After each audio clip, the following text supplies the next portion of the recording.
channel Jigyasa, curiosity to explore and learn, where today we are going to explore why there is a conflict between Russia and Ukraine.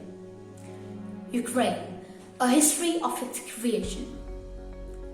3 days before Russia invaded Ukraine, President Vladimir Putin described Russia's southernmost neighbor as a bogus country with no history, identity, or stable tradition of real statehood.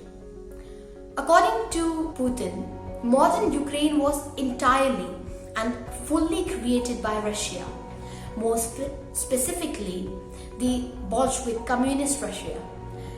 This process began practically immediately after the 1917 revolution, and moreover, Lenin and his associates did it in the sloppiest way in relation to Russia by dividing, tearing from her own pieces of her own historical territory. Ukraine is in the east of Europe and is bound by Russia to its northeast, east and southeast, and in the south by the Black Sea. In the southwest, west and north, Ukraine shares border in clockwise direction with Moldova, Romania, Hungary, Slovakia, Poland and Belarus. It is the largest country in Europe after the Russia itself, with an area of 603,550 square kilometers, or which is about 6% of the whole continent.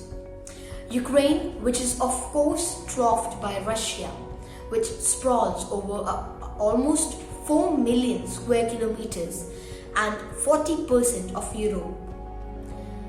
In July 2021, Ukraine's population was estimated at 43.7 million. Of this, 77.8% was of Ukrainian ethnicity and 17.3% was Russian and Ukrainian, and Russian speakers made up 67.5% and 29.6% of the population respectively. So, why is Russia invading Ukraine, and what does Vladimir Putin want? By land, sea and air, Russia has launched a devastating attack on Ukraine, a European democracy of 44 million people, and its forces are on the outskirts of the capital, Kyiv.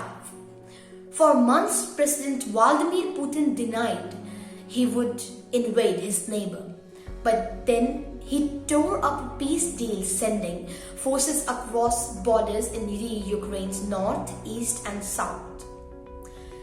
As the number of dead climbs, he stands accused of shattering peace in Europe. What happens next could jeopardize the entire continent's security structure.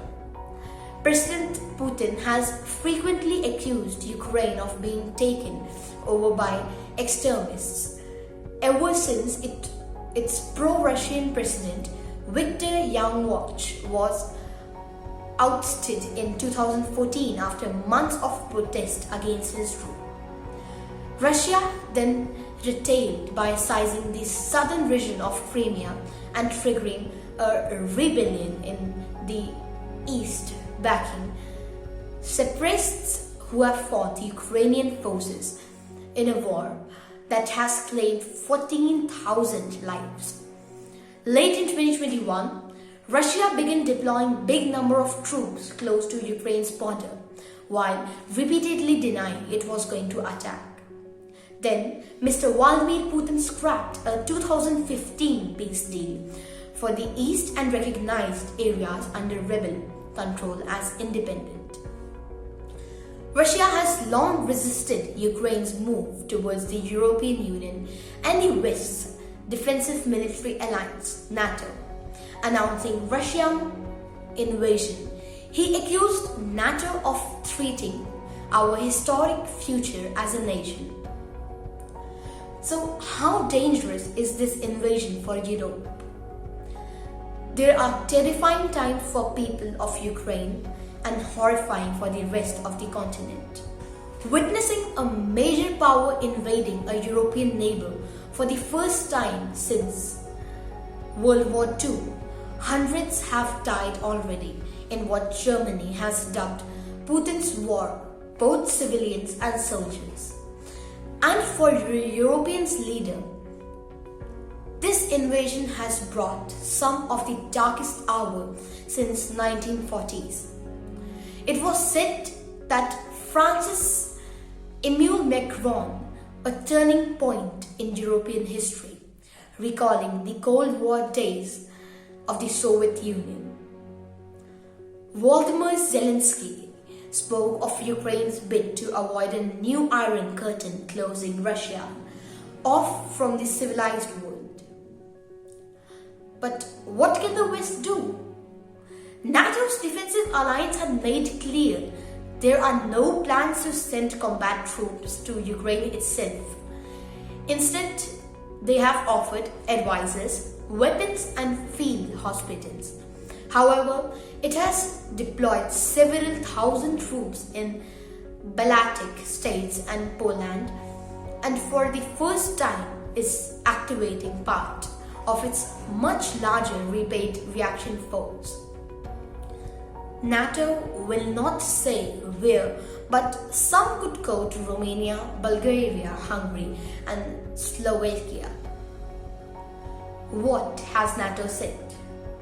NATO, which is a defensive alliance with an open door policy to new members, and its 30 member states are adamant and will not change. There is no prospect of Ukraine joining for a long time, as Germany's Chancellor has made clear. But the idea that any current NATO country would give up its membership is a non-starter. So, is there a diplomatic way out? Well, not for now.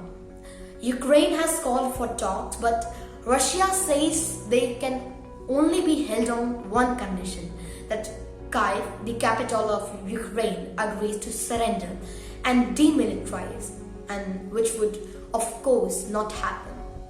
As well as the war, any eventual deal will need to cover the status of eastern Ukraine as well as the arms control with the West. The US has offered to start talks on limiting short and medium-range missiles as well as on a new treaty on intercontinental missiles. Russia wanted all US nuclear arms banned from beyond their national territories. Russia has been positive towards proposed transparency mechanism of mutual checks on missile bases, 2 in Russia and 2 in Romania and Poland. That's all for this week. Thanks for watching. Please like and share my video and don't forget to subscribe my channel. And as you know, for more notifications, press the bell icon. Thank you.